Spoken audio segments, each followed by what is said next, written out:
Hello दोस्तों, how are you, कैसे हो आप सब। आज हम फिर एक वेरी इंपॉर्टेंट टॉपिक पढ़ेंगे जिसका नाम है न्यूट्रलाइजेशन। क्या है?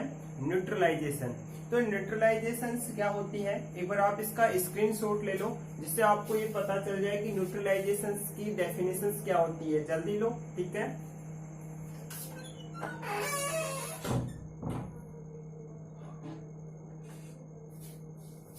तो देखो न्यूट्रलाइजेशन क्या होता है। न्यूट्रलाइजेशन मैंने जो डेफिनेशन लिखी है वो पढ़ लेते हैं पहले में। When an acid react with a base to form salt and water then that reactions is termed as neutralisation reaction. Neutralisation reaction is allow exothermic reactions, या हम एक्सोथर्मिक प्रोसेस भी बोल सकते हैं। It means energy is released during this reactions. Means क्या हुआ कि neutralisation reactions होती है, ये इसके अंदर जो रिएक्टेंट होंगे वो कौन होंगे? एसिड या बेस होंगे। कौन होंगे? एसिड या बेस होंगे। तो जब एसिड और बेस आपस में क्या करते हैं? रिएक्ट करते हैं, तो किसका फॉर्मेशन होता है? यहाँ पे साल्ट का प्लस वाटर का क्या होता है दोस्तों? फॉर्मेशन होता है। ठीक है, तो एसिड प्लस बेस रिएक्ट करने से क्या हो जाते हैं? दोनों एक दूसरे से न्यूट्रल हो जाते हैं। तो ये जो प्रोसेस है, ये जो रिएक्शंस है, इसे ही हम क्या बोलते हैं? न्यूट्रलाइजेशन कहा जाता है। इतनी बात समझ आ गई? क्लियर है? मैं दोबारा एक बार बताता हूं। एसिड प्लस बेस आपस में रिएक्शंस करे, एक दूसरे को क्या कर देते हैं? न्यूट्रल कर देते हैं। इस न्यूट्रल करने की प्रोसेस है, उसे ही हम क्या बोलते हैं? न्यूट्रल प्रोसेस, न्यूट्रलाइजेशन प्रोसेस या न्यूट्रलाइजेशन रिएक्शंस कहा जाता है। इतनी बात समझ आ गई? अब जो न्यूट्रलाइजेशन जो प्रोसेस होगी, ये एक प्रकार की एक्सोथर्मिक रिएक्शंस होती है या एक्सोथर्मिक प्रोसेस होती है। एक्सोथर्मिक प्रोसेस क्या होती है? प्रोसेस दो टाइप की होती है, एक्सोथर्मिक, दूसरी होती है एंडोथर्मिक। एक्सोथर्मिक में क्या होगी? वे रिएक्शंस, मैं थोड़ा सा इसकी डेफिनेशंस बता देता हूं। एक्सोथर्मिक रिएक्शंस और एंडोथर्मिक रिएक्शंस क्या होती हैं।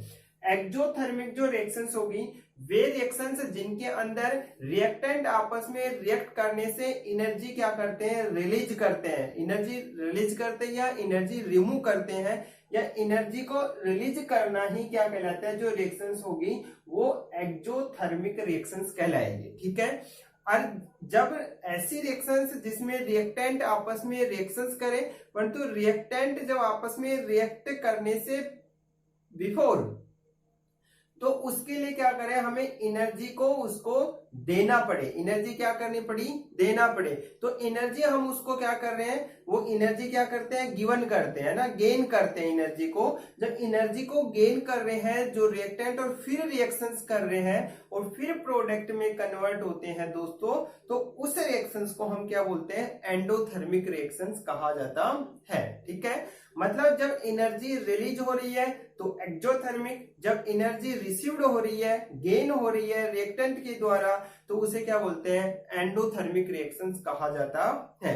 तो ये टॉपिक समझ में आ गया, एक्सोथर्मिक एंडोथर्मिक। आप बोलोगे तो एक्सोथर्मिक एंडोथर्मिक रिएक्शंस प्लस उसकी डेफिनेशन, उसको डिटेल से समझाना है तो आप मुझे कमेंट में बता दें, मैं उसको पूरा वीडियो बना दूंगा। एक्सोथर्मिक एंडोथर्मिक रिएक्शंस क्या होती हैं, ठीक है, और प्रोसेस क्या होती है। ठीक है, तो आज हम इसके अंदर थोड़ा सा ही पढ़े हैं, तो हम आज पूरा डिटेल से न्यूट्रलाइजेशन देखेंगे। ठीक है, लिखा हुआ थोड़ा है परंतु उनको समझना बहुत ज्यादा है। तो न्यूट्रलाइजेशन से मान लो कि यहाँ पे क्या है? एसिड है, ये यहाँ पे क्या है? बेस है। दोनों क्या करेंगे? आपस में रिएक्ट करेंगे। क्या करेंगे? रिएक्ट करेंगे। रिएक्ट करेंगे तो यहाँ पे क्या होती है? एसिड प्लस बेस रिएक्ट करने से किसका फॉर्मेशन होता है? साल्ट प्लस वाटर का क्या हो जाता है दोस्तों? फॉर्मेशन हो जाता है। ठीक है ना, जब साल्ट प्लस वाटर का फॉर्मेशन हो रहा है तो मतलब एसिड प्लस बेस रिएक्शन करने से दोनों क्या हो जाते हैं? न्यूट्रल हो जाते हैं। मीन्स इनके ऊपर कोई भी चार्ज नहीं रहता है। तो इसका मतलब ये जो रिएक्शंस होगी वो न्यूट्रलाइजेशन रिएक्शंस कहा जाता है। हम थोड़ा डिटेल्स में पढ़ते हैं कि न्यूट्रलाइजेशंस के अंदर एसिड और बेस है ना, ये क्या होते हैं? एसिड क्या होंगे, बेस किसे बोलेंगे, वो देखेंगे थोड़ा सा। ठीक है, तो देखो एक बार डिटेल से मैं समझा रहा हूं। कि यहाँ पे एसिड है, क्या है, एसिड। तो हमने एसिड की पीएच क्या देखी जाती है, 1 से लेकर 7 होती है, क्या होती है, 1 से लेकर 7, मतलब 7 से लेस देन जो पीएच आती है वो सॉल्यूशंस क्या कहलाते हैं, एसिडिक सॉल्यूशंस कहलाते हैं। कैसे सॉल्यूशंस कहलाते हैं, एसिडिक सॉल्यूशंस कहलाते हैं। और जिनकी पीएच 7 से 14 होती है, क्या होती है, 7 से 14 होते हैं, वो सॉल्यूशंस कैसे कहलाते हैं, बेसिक सॉल्यूशंस या बेस सॉल्यूशंस कहा जाता है। इतनी बात समझ लेना। और यहाँ पे यदि ओनली फॉर क्या आ जाए, 7 आ जाए, क्या आ जाए, 7 आ जाए, तो 7 आगा मतलब ये कौन सा सॉल्यूशंस होगा, न्यूट्रल सॉल्यूशंस होगा। क्या होगा दोस्तों, न्यूट्रल सॉल्यूशंस होगा। मतलब एसिड किसे कहेंगे, एसिड सॉल्यूशंस किसे कहेंगे, मतलब 1 से 7 से नीचे तक आते हैं पीएच वैल्यू तो मतलब एसिडिक सॉल्यूशन है, 7 से ऊपर आते हैं तो बेसिक सॉल्यूशन है, और यदि ओनली फॉर 7 आ जाता है तो वो सॉल्यूशन क्या कहलाता है, न्यूट्रल सॉल्यूशन कहलाता है। इतनी बात समझ आ गई, क्लियर है यहाँ तक। तो इसे हम क्या कहेंगे, 7 पीएच आ गई, तो यहाँ पे जब एसिड प्लस बेस आपस में क्या कर रहे हैं, रिएक्ट कर रहे हैं, तो क्या बना रहे हैं, एसिड साल्ट प्लस क्या बना रहे हैं, वाटर का फॉर्मेशन कर रहे हैं। तो साल्ट प्लस वाटर का फॉर्मेशन कर रहे हैं, तो यहाँ पे अब जो सॉल्यूशंस बना उसकी पीएच वैल्यू का मान कितना होगा, 7 होगा। कितना होगा, 7 होगा, क्योंकि 7 क्या है, न्यूट्रल को शो करता है। अच्छा, अब हम एक बार डिटेल से और देखेंगे कि यहाँ पे एसिड है plus base, salt plus water का फॉर्मेशन क्यों होता है और अदर क्यों नहीं बनता है, और अदर कंपाउंडों का फॉर्मेशन क्यों नहीं होता है। तो देखो आज इसको हम डिटेल से देखते हैं। एक बार मैं इसको मिटा रहा हूं। देखो यहाँ पे हम एसिड के रूप में एग्जांपल क्या ले लें, HCl ले लें दोस्तों, क्या ले लें, HCl ले लें। और दूसरा बेस के रूप में क्या ले रहे हैं, सोडियम हाइड्रोक्साइड। क्या ले रहे हैं, सोडियम हाइड्रोक्साइड। जब ये आपस में रिएक्शंस करते हैं, किसका फॉर्मेशन करते हैं, NaCl प्लस वाटर का मोलिक्यूल क्या करते हैं, फॉर्मेशन करते हैं, वाटर मोलिक्यूल रिमूव करते हैं। ठीक है, अब एक बार देखना, हम एसिड को देख रहे हैं, क्या देख रहे हैं, एसिड कौन से लिया, HCl लिया। क्या लिया, HCl। मींस HCl का जब क्लेवेज होता है तो दोस्तों किसमें क्लेवेज होता है, H positive plus Cl negative में क्लेवेज होता है। किसमें होता है, H positive plus Cl negative में क्या हो जाता है, क्लेवेज हो जाता है। और जो बेस होता है उसमें क्या होता है, जैसे हमने बेस के रूप में क्या लिया है, सोडियम हाइड्रोक्साइड। क्या लिया है, सोडियम हाइड्रोक्साइड। जो सोडियम हाइड्रोक्साइड का दोस्तों जब क्लेवेज होगा तो क्या होगा, Na पॉजिटिव और OH नेगेटिव होता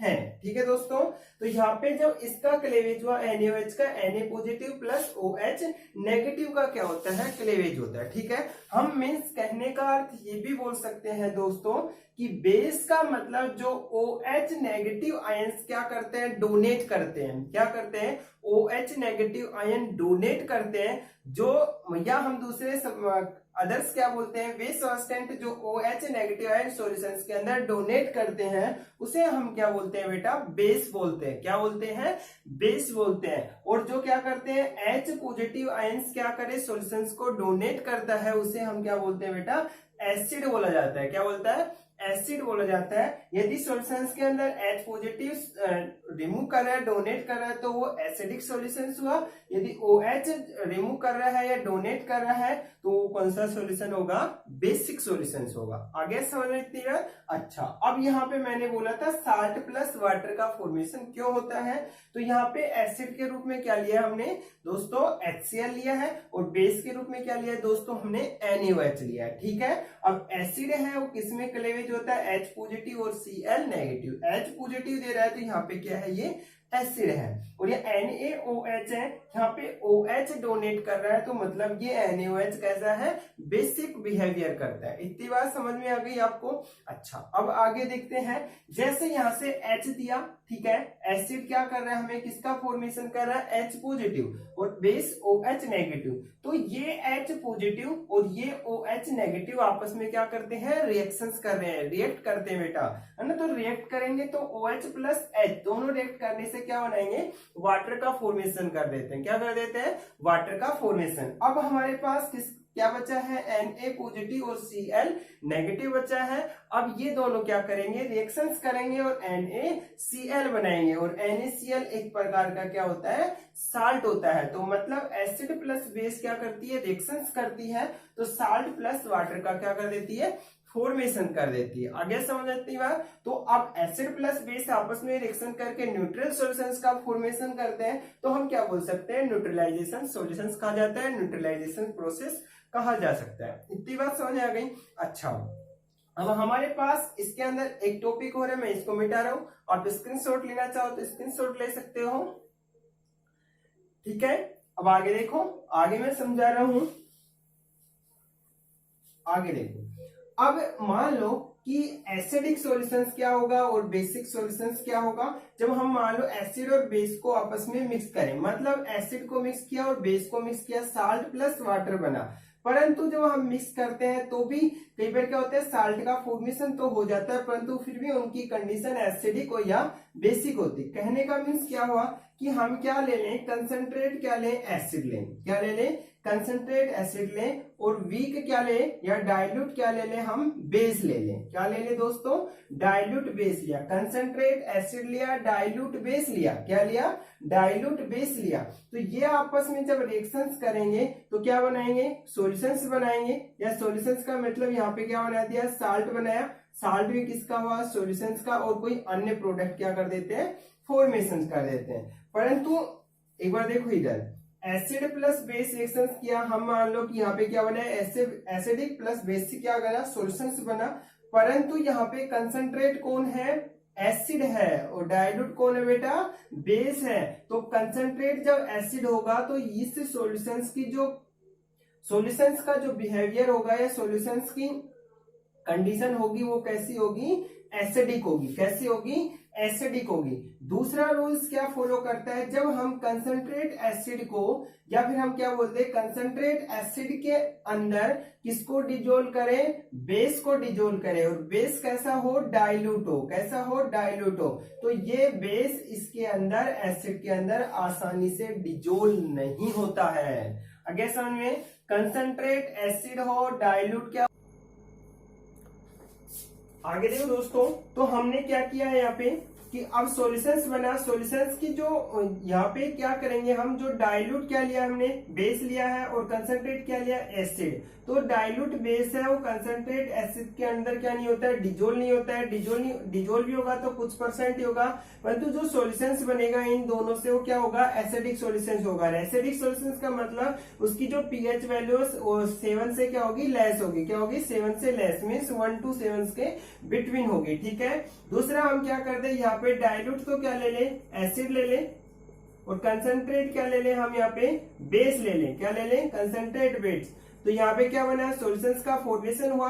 तो डाइल्यूट एसिड, कंसंट्रेट बेस आपस में क्या करेंगे, रिएक्शन करेंगे, रिएक्ट करेंगे, तो सॉल्यूशंस बनाएंगे। तो यहाँ पे कंसंट्रेट कौन है, बेस है। तो बेस के अंदर डाइल्यूट एसिड क्या नहीं होता है, डिजोल्व नहीं होता है। तो जो सॉल्यूशंस बनेगा वो क्या बनेगा, बेसिक सॉल्यूशंस बनेगा। कैसा बनेगा, बेसिक सॉल्यूशंस का फॉर्मेशन होता है। इसकी पीएच क्या होती है, 7 से मोर देन होती है, मतलब 7 से 14 के बिटवीन पाई जाती है, ठीक है।